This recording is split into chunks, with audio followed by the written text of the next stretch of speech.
6 courses, 3 in the spring semester and 3 in the fall.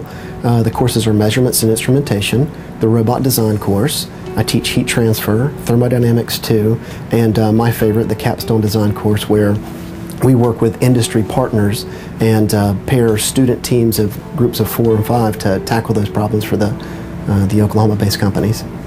This semester we have 2 projects that are joint projects with NASA. It's to build an X-HAB, or a habitat, and there are actually 5 or 6 groups that are working on that through Oklahoma State in cooperation with NASA. And the remainder of the projects are local small and medium-sized businesses in Oklahoma. I typically take the fall semester to go out and identify these companies to partner with. We go through a whole process where the company describes what they want. We go back and forth and get a scope of work that's appropriate for seniors in engineering to take 4 months to solve. Sometimes it's too easy and sometimes it's too hard, and typically we can get the right balance after we work together for a while. I think one of my greatest strengths, and this was not always the case, is my ability to form really positive relationships and work in an effective manner with other people. And it's not to say that I wasn't a team player at any point or that I was particularly difficult to work with, but graduate school for engineering is a competitive environment. And I know that law school is a competitive environment.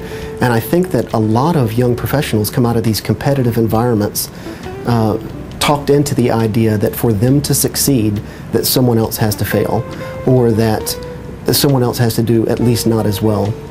And that is just, outside of these environments, not a positive way to look at life. And I think that you can achieve some success. I think that you could claw your way to the top of your law firm with that mentality. But if you want to build true success, something that's bigger than just you, you're going to need help from other people, and you're going to need to view the relationships that you have with those people in the right way. My biggest weakness, I would probably say, I see this as a common problem with a lot of other young professionals, is extended periods of time, or at least periods of time where there's lacking balance in your life. I have 2 hats that I wear. I teach full-time at Oklahoma State, and I'm also the CEO of a growing software company. And I'm certainly guilty at times of getting too engrossed in my work. And there's an old expression about how no one's ever on their deathbed looking back wishing they'd spent more time at the office. And I also think that people don't look back and wish that they had spent less time with their loved ones. And I think it's important to work hard, but at the same time, you don't want to work too hard. You need to work hard enough to achieve the goals that you've laid out for yourself, but not so hard that it comes at the expense of everything else.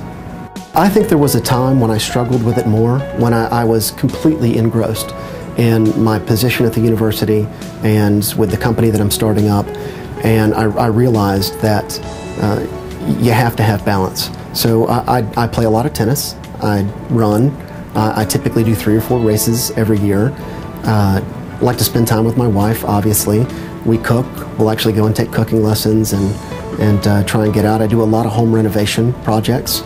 I'll do everything from custom carpentry job, building cabinets or a pantry, to laying a patio outside. I'm pretty aggressive when it comes to that. I'm not scared to take a sledgehammer and knock a wall down. So I feel like I do a pretty good job these days. I'm cognizant of the fact that you don't want to work your life away, and that it's something to be managed.